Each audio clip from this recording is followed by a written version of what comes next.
दोस्तों, नमस्कार। आज बात करेंगे स्लीप या नींद के बारे में। हालाँकि आपको लग सकता है कि ये तो बहुत कोई ख़ास चीज़ नहीं है, ख़ास टॉपिक नहीं है, लेकिन आप पूरी वीडियो देखेंगे तो समझ में आएगा इसकी इम्पोर्टेंस कितनी ज़्यादा है हमारे हेल्थ को ठीक रखने में। आपने महसूस किया होगा कि जभी भी आप ठीक से सो के नहीं उठते हैं, तो आप चिड़चिड़े से, मूडी, कोई भी काम करने में मन नहीं लगता है, कंसंट्रेशन आपकी नहीं होती है और लगता है हर थोड़ी देर में कि मैं थोड़ा सुस्ता लूँ।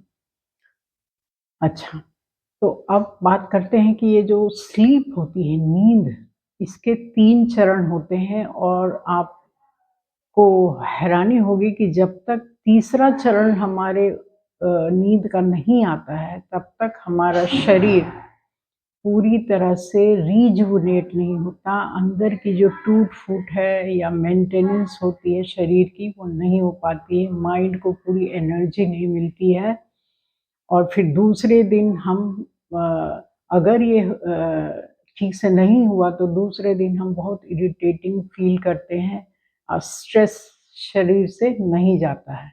कहने का ये मतलब है कि जो नींद के तीनों चरण होते हैं, उसका जो अंतिम चरण होता है, इसको REM बोलते हैं, वहाँ तक पहुँचना हमारे नींद का बहुत ज़्यादा ज़रूरी है। तभी जाके हमें जो नींद से होने वाले बेनिफिट्स हैं, जो मिलना चाहिए हमारे शरीर को और माइंड को, वो मिल पाता है। तो अगर हम नींद नहीं लेते हैं तो मोटापा, ओबेसिटी होने के ज़्यादा चांसेस होते हैं क्योंकि हम ज़्यादा खाना खाने लगते हैं और ज़्यादा पचाने भी लगते हैं। दूसरा है हमारी हार्ट हेल्थ को भी प्रॉब्लम हो सकता है। हमें मूड स्विंग्स हो सकता है, हम मूडी हो जाते हैं। कई बार स्ट्रोक होने का खतरा होता है और इस तरह फिर डायबिटीज़ भी हमें घेर लेती है। तो इन सभी बातों का ध्यान रखते हुए हम पता करते हैं कि अच्छी नींद लेने के लिए क्या करनी चाहिए। सबसे पहले है कि आप शाम का खाना 2 से 3 घंटे पहले ज़रूर खा लीजिए, अगर अच्छी नींद लेनी है तो। और अच्छी नींद लेने के लिए आपको 10 से 11 के बीच ज़रूर सो जाना चाहिए।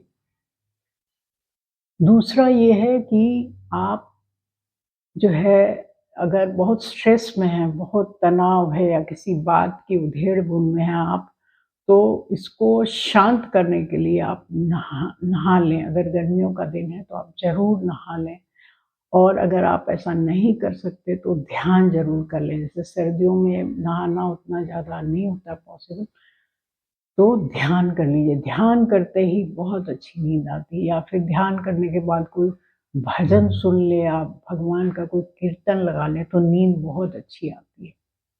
तीसरा ये है कि फुट मसाज, जो पैरों की मालिश है, चाहे तो आप कोई क्रीम से कर लें, अच्छे से उँगलियों को हल्के-हल्के दबाएँ तलवों को या फिर किसी तेल से, सरसों का तेल बेस्ट मानते हैं, उससे आप फुट की मसाज करें, आपको धीरे-धीरे बहुत अच्छी नींद आएगी।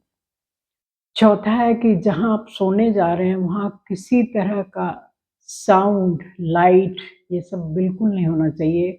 बेडशीट बिल्कुल साफ-सुथरा, आपका जो भी बिछौना है, बिल्कुल कंफर्टेबल होना चाहिए। और अंत में जो हमारा गैजेट्स है, मोबाइल, लैपटॉप या और कोई चीज़ है, उससे से कम 1 से डेढ़ घंटे पहले सोने के आप उसको दूर हटा के रख दिए। क्योंकि जो उसकी लाइट होती है, वो हमारी नींद के पैटर्न को प्रभावित करती है, हमें नींद ठीक से नहीं आती है। बीच-बीच में आप उठते रहेंगे, फिर सोते रहेंगे। तो जो गहरी स्लीप का जो स्टेज आना चाहिए, वो नहीं हो पाता है। इसलिए मोबाइल और लैपटॉप, इस टाइप का जो चीज़ है, उससे दूरी बना लीजिए, सोने के 1 से डेढ़ घंटा पहले। अच्छा, उसके अलावा है कि जो नींद की जो बेनिफिट्स है वो मैंने बता दिए। नींद कैसे अच्छी लाएँ ये भी बता दिया। अब नींद बहुत अच्छी लेके जब उठेंगे तो सबसे पहले तो आपका स्ट्रेस लेवल कम होगा। एकदम तनाव मुक्त हो जाएँगे और पूरी एनर्जी से आप तैयार हो जाएँगे दूसरे दिन के काम को करने के लिए। और शरीर के और भी जो दूसरे जो अ, ऑर्गन हैं, वो भी बहुत अच्छे तरह से एफ़िशिएंटली काम करते हैं। तो आशा करती हूँ इसके बारे में आपको अच्छी जानकारी मिल गई होगी। Thanks for watching. जय हिंद, जय भारत।